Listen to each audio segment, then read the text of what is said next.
and he came from us, the tribe of Judah. For him to say he's a prophet, the people did not have a problem because anyone from any of the tribes could become a prophet. But for him to say he's a priest was a challenge. Now how can you call yourself a priest because you don't come from the tribe of Levi?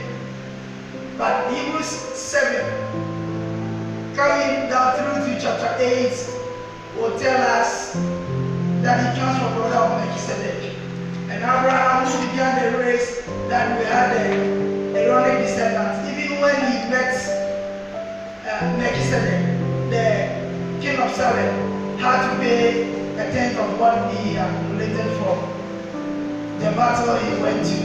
So that Jesus would want to point out to them that he is not coming from the order of Aaron, but from the order of Melchizedek, which they couldn't trace the father or the mother of Melchizedek. So he was far and high above their priestly order. Now in chapter 9, which we are considering, we are talking of key terms as a mediator and new covenant.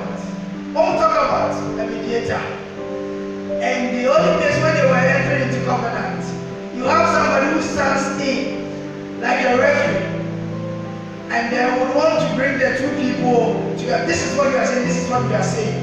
So at the end of the day, I'm a witness to what you people have agreed upon. So there were mediators. So the priest in the old system, as in the Levitical code, were the mediators between God and the man. So we offend God at the end of the year, we'll carry bulls and goats and animals to the temple, and then the priest will take the animal, kill it, sprinkle the blood upon the offering to signify that your sins have been forgiven. But in the new covenant, we are seeing a different picture altogether. And the new covenant is that which Jesus brings on board, different from that which Moses led. So when we talk about the old covenant, we are looking at what God gave through Moses, or what God did through Moses. And the new covenant is that what God is doing through Jesus Christ. So with the old covenant, you carry your animal and then it's a yearly affair.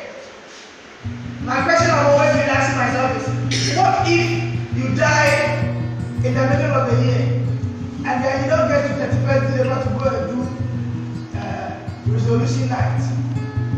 Those of us who wait to 31st before we make resolutions. What if you die on 30th? It means something has happened. So that was their order. You wait at the end of the year.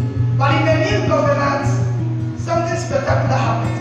Now the mediator, who is Jesus Christ, now is offering himself, his own blood, as against the old covenant that they will take animals and then kill and sprinkle the blood for the cleansing of sins.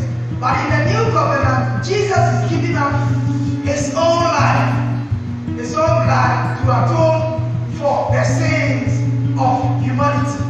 And this was a one-time premium. It's not a yearly renewal sort of something. So you look at the old covenant, how it was, and then the new covenant. Then indeed, there is a better thing in the new covenant as compared to the old covenant. So when Hebrews chapter 9 verse 56 and on the account of this, the preceding verses give us the background from verse 13. For if the blood of bulls and goats and the ashes of the animals sprinkling those have been defiled, sanctified for the purity of the flesh, but how much more shall the blood of Christ, who through the eternal Spirit offered himself without spot to God, purge your conscience from death, in order that you might serve the living God. And on account of the example of the so that because of what he became the mediator of the new covenant. And now, what he did, Scripture says he sits at the right hand side of authority and interceding for us. Comparing it to that of the old covenant, the high priest himself could only go to the Holy of Holies once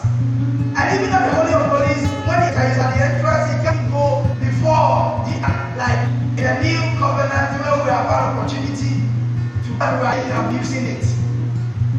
So how do we then link up Christ as a mediator of the new covenant to our main theme? Behold, I do a new thing. Looking at what Christ did, three things I want to talk about. Looking at what he did, and on that account, he becomes the mediator of the new covenant. One, he has made it an all-inclusive. All-inclusive. You see, in the old covenant, God selected the Jewish people. So they felt that it was them. Everything was about them. But in the new covenant, because of what Jesus did, it has become an all-inclusive sort of something. So the Gentiles who were not considered to be partakers of the inheritance are now included. So it doesn't matter where you are coming from. And it doesn't matter your race, your gender, your identity. The new covenant, which Christ is the mediator, has brought everybody on board. As long as you are ready to get along, the blood is ready to get you on board. Unlike the old covenant, which was specific for a particular group of people. And so even when you look at Matthew and his writing, his concentration was on the lordship of the house of Israel. Everything was on the Jews. But what Christ did, he has brought everybody on board. And this is a privilege for us all. It is because of this that is why we now call ourselves Christians, and we even preach about Christ and inviting people also into his kingdom. It is because of what Christ did. The new covenant. So we are lucky under the new covenant because it's an all-inclusive government.